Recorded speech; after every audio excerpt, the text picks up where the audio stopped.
మూడు పార్టీలకు సంబంధించి గెలుపు బాటలో ఉన్నటువంటి ఆల్మోస్ట్ గెలుపు డిక్లేర్ అయిపోయేటటువంటి పరిస్థితిలో ఉన్నటువంటి బీజేపీ కేంద్ర కార్యాలయం దగ్గర ఎలాంటి సిచ్యువేషన్ కనిపిస్తుంది, ఎలాంటి విశ్లేషణలు వినిపిస్తున్నాయి, అలాగే ఆప్ కాంగ్రెస్ ఈ రెండు పార్టీల ప్రధాన కార్యాలయాల దగ్గర ఎలాంటి విశ్లేషణలు వినిపిస్తున్నాయి?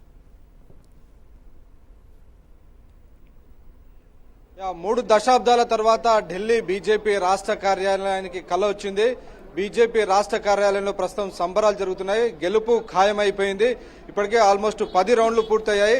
బీజేపీ దాదాపు 47 స్థానాల్లో ప్రస్తుతం మెజార్టీలో కొనసాగుతున్నటువంటి పరిస్థితి. సో ఇంకా ఇది ఇంక్రీజ్ అయ్యి హాఫ్ సెంచరీ మార్కును దాటేటువంటి అవకాశం కనబడుతోందని బీజేపీ వర్గాలు అంటున్నాయి. సో ఈ నేపథ్యంలో ఇప్పుడు తాజాగా మనకు ఫలితం వినిపిస్తోంది. జంగ్పురాలో ఆమ్ ఆద్మీ పార్టీ వెంకటేష్ మీరు లైవ్ లోనే ఉండండి. మనీష్ సిసోడియా మాట్లాడుతున్నారు, ఒకసారి ఆ లైవ్ చూద్దాం.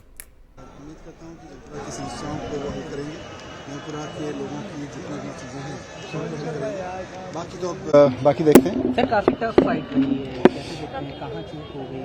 नहीं, अब चूक तो आपको बताएंगे एनालिसिस करके।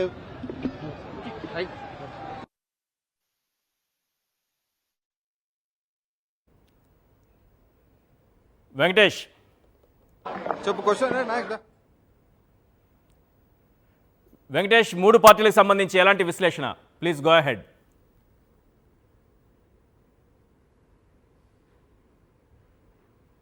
నుంచి మనీష్ సిసోడియా ఓటమి పాలయ్యారు. ఆయన పైన బీజేపీ అభ్యర్థి తర్వీందర్ సింగ్ మార్వా విజయం సాధించారు. దాదాపు మొత్తం 10 రౌండ్ల కౌంటింగ్ పూర్తయింది.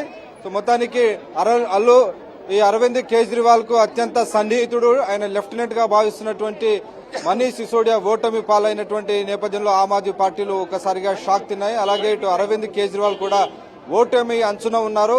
ఇప్పటికే దాదాపు 1200 ఓట్ల పైచీలుకు వెనుకంజలో అరవింద్ కేజ్రీవాల్ ఉన్నారు. భారతీయ జనతా పార్టీ సీఎం అభ్యర్థిగా భావిస్తున్న పర్వేష్ వర్మ లీడింగ్ లో ఆధిక్యంలో దూసుకుపోతున్నారు. మరొక 2 రౌండ్లు పూర్తయితే న్యూఢిల్లీ అసెంబ్లీ కౌంటింగ్ కూడా పూర్తవుతుంది. ఇక ప్రస్తుతం కల్కాజీ నుంచి బరిలో దిగినటువంటి ముఖ్యమంత్రి అతిషి కూడా వెనుకంజలో ఉన్నారు. ఆమె పైన బీజేపీ అభ్యర్థి రమేష్ బిధూరి విజయ పథంలో దూసుకుపోతున్నారు. సో మరి కాసేపట్లోనే ఆ విజయాన్ని కూడా డిక్లేర్ చేసేటువంటి అవకాశం కనబడుతున్నాయి. సో ఈ 3 కీ కాన్స్టిట్యున్సీస్, సో ఇందులో ఉన్నటువంటి వారే ముఖ్యమంత్రులు అవుతారు కాబట్టి దీనికి సంబంధించినటువంటి సమాచారం. మొత్తానికి బీజేపీ ఈసారి తన స్ట్రైక్ రేట్ దాదాపు 60% పైగా స్ట్రైక్ రేట్ తో అభ్యర్థులను గెలిపించుకుంటూ ముందుకు దూసుకుపోతున్నటువంటి పరిస్థితి మనకు కనబడుతుంది. Aam Aadmi party strike rate చూస్తే కేవలం 30% మనకు కనబడుతుంది. మొత్తానికి దాదాపు 30 సంవత్సరాలుగా బీజేపీకి ఢిల్లీ అందని ద్రాక్షగానే ఉంది. సో అటువంటి అందని ద్రాక్షని ఈ రోజు బీజేపీ అందుకోబోతోంది. మొత్తానికి బీజేపీ ఒకవైపు నరేంద్ర మోడీని ఈసారి ఎన్నికల ఫేస్ గా ప్రచారం చేసింది.